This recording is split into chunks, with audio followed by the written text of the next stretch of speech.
आपकी जिम्मेदारी है आप मदरसा बनाएं, शानदार तरीके से पैसे दें, सिर्फ ज़कात के नहीं। और आपसे हुजूर मैं गुजारिश करूंगा मैं कराम से कि इस कौम से आप ज़कात ना मांगे, इनसे ज़कात ना लें, इनसे ज़कात के पैसे लेंगे ये लोग आपको फकीर समझेंगे। और यही हो रहा है ना, अभी रमजान लेटेस्ट नियरली आने वाला है। रमजान शरीफ में हमारे दोस्त भी हमसे मुलाकात नहीं करते। रमजान के बाद ईद की सिवैयां खाने के लिए फोन करके बुलाते, मगर रमजान में वो खुद मेरा फोन नहीं उठाते। वो जानते कि मौलाना फिर रसीद काट देगा। मौलाना की रसीद से इतना डर लगता है कि ट्रेन में एक साहब बता रहे थे अजमेर शरीफ जा रहे थे, हालांकि मैं चुटकिला बोलता नहीं हूं, लेकिन हजरत मुस्कुराए तो सोचा कि मुस्कुराना चाहिए। तो एक साहब अजमेर जा रहे थे, बहुत भीड़ थी, उसने क्या किया जल्दबाजी में ट्रेन पे बगैर टिकट चढ़ गए। टीटी बाबू आ गए, का टिकट? बोला मेरे पास नहीं है। कटेगी तेरी? का कितने की?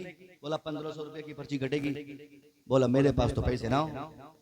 बोला कटेगी? का काट दो। का क्यों काट दो पर्ची? बोला मुझे सरकार ने भेजा इसी काम के लिए कि जो बगैर टिकट का दिखे उनकी पर्ची काटनी चाहिए, तेरी पर्ची कटेगी 1500 की।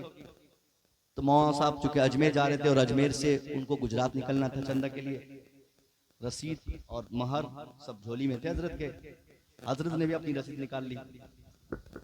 टीटी ने उनसे पूछा नाम बता, उम्र बता। फिर हजरत ने कहा कि आपका नाम, ज़कात देंगे या उशरा? उसने कहा अरे ये तू क्या काट रिया? बोला हजरत ये, हजरत ने कहा हजरत, टीटी ने कहा हजरत ये क्या काट रिया? कहा आप 1500 की काटो, मैं 3000 की काटता हूं। 1500 काट के 1500 मुझे लौटा दियो। कहा मैं तो, मुझे तो गवर्नमेंट ने भेजा भाई यही काम के लिए। तो हजरत ने भी कहा कि मुझे भी इसी काम के लिए सिक्योरिटी साहब ने भेजा है। तो मौलाना की पर्ची से सब डरते, पुलिस वाले हो, वकील हो, जज हो, सब की पर्ची कट जाती है। तो अच्छे अच्छे लोग रमजान नाम से डरते हैं कि हजरत से मुलाकात ना हो, भाई ने तो पर्ची काट देंगे हमारी। मैं कहूंगा कि ज़कात देना छोड़िए, खुद का पैसा मदरसे में दीजिए। जब आपके बच्चे पढ़ते हैं स्कूल में, 1 लाख रुपया आप देते हैं डोनेशन के नाम पे, देते हैं ना। बहुत सारे स्कूल्स आपके शहर में होंगे जहां 1-1 लाख रुपया सिर्फ एडमिशन फीस लगते हैं उसमें, मगर मदरसे में बच्चे जिंदगी भर पढ़े 1000 रुपया देने की हमारी औकात नहीं। अगर आप इनको ज़कात खोर कहेंगे, आराम खोर कहेंगे, ये ज़कात तो मांगेंगे ही मांगेंगे आपको, चूंकि आपको जहन्नम से बचाना है इनको। अगर आप ज़कात नहीं देंगे तो खुद आपका नुकसान होगा, और ये आपके नुकसान से आपको आजाद दिलाने के लिए आपके घर जाते, और आप हैं कि आप मुंह चुराते, आप बोलते हजरत बस हो गया और नहीं मेरे पास। ज़कात गरीबों में बांटे जाते हैं, जब आप लोग गरीबों में नहीं बांटते तो हम मदरसे वाले ज़कात लेते हैं, ताकि आप ज़कात से बरी जिम्मा हो जाए। फिर उस पैसे को शरई एतबार से यहाँ जायज करके उसको इस्तेमाल में लाए जाते हैं। डायरेक्ट ज़कात के पैसे हम उलमा की तनख्वाह में खर्च नहीं करते हैं। पता चला ज़कात के पैसों के सहारे मदरसा नहीं चलना चाहिए। मदरसा चले मुसलमानों के खून पसीने के बहाए पैसे से, आपके जाती पैसे से। आपका बच्चा कुरान पढ़ने आए, आप शौक से 5000 रुपया हजरत को गिफ्ट करते हैं कि हजरत आपकी मेहरबानी कि मेरा बेटा जब LKG में पढ़ता था तो मैं स्कूल वाले को 5000 दिया था, आज मेरा बेटा कुरान पढ़ रहा है, मैं खुशी से 10,000 दूंगा। सुभान अल्लाह, सुभान अल्लाह, जिंदाबाद। जब ये पैसे आने लगेंगे फिर मदरसों में भी टाइल्स लगेंगे, फिर मदरसों में भी AC लगेगी। ये सारी बातें इसलिए मैं सुना रहा हूं ताकि आपका मदरसा अच्छा बने, बेहतर बने और ज्यादा से ज्यादा पढ़ने वाले बच्चे वहां आए। फिर हम कहेंगे अमीरों से कि अब साहब अब आइए, जो फैसिलिटीज स्कूल में है, जो तालीम स्कूल में है, जो माहौल स्कूल में है, जो इन्वायरमेंट स्कूल में है, जो सहूलियात स्कूल में है, जो मुराद स्कूल में है, जो मुराद कॉलेजेस में है, वो सारी फैसिलिटीज, सारे मुराद अब आपको मदरसों में दस्तयाब होंगे। जब अमीर ये मुलाहाजा करेंगे तो कोई अमीर ये नहीं चाहेगा कि उसका बेटा पहले कॉलेज जाए, वो अपने बेटे को पहले हाफिज कुरान बनाएगा, बाद में डॉक्टर और इंजीनियर बनाएगा।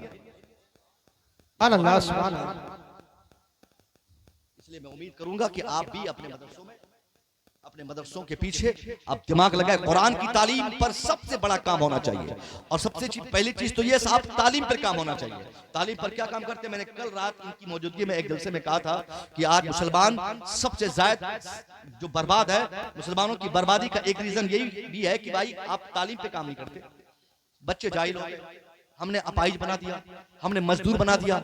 हमारी गुर्बत की एक वजह यह भी है कि हमारे पास तालीम नहीं है कि नहीं भैया। 25 साल के बच्चे आपके रहते, अभी वो 10th का एग्जाम देता नहीं, आप उनको काम पे लगा देते। आपका बेटा इंटर करता नहीं, आप उनको दिल्ली भेज देते। आपका बेटा अभी मैट्रिक इंटर माध्यमिक पास किया नहीं, आप उनसे नौकरी करवाते। शर्म आनी चाहिए आपको।